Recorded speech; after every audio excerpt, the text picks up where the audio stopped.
Assalomu alaykum. Bizning navbatdagi masala, demak, birinchi variant 27-savol. Quyidagi o'zgarishlar asosida olingan X, Y va Z moddalarining qaysi biri polikondensatlanish reaksiyasiga kirishadi deyilgan. Demak, bizda 1,2 dixloroetan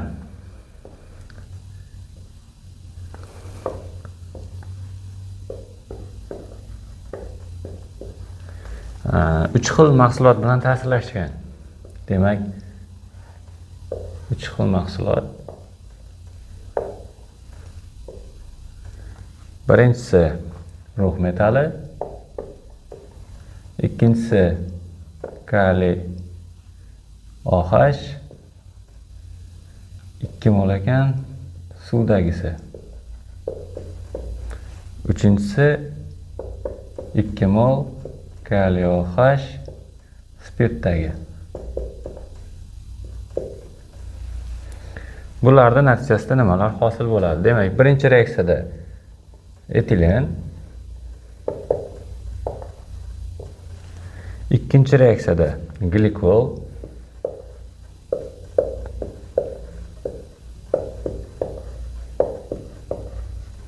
uchinchi reaksiyada esa bizda etin hosil bo'ladi.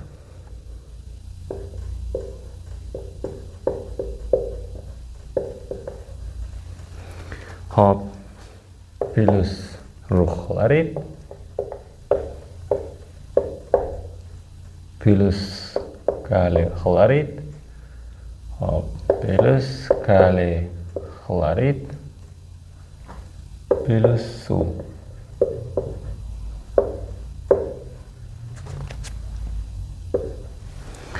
Mana shu reaksiyalar. Endi bularni qaysi biri polikondensatlanish reaksiyasiga kirishadi?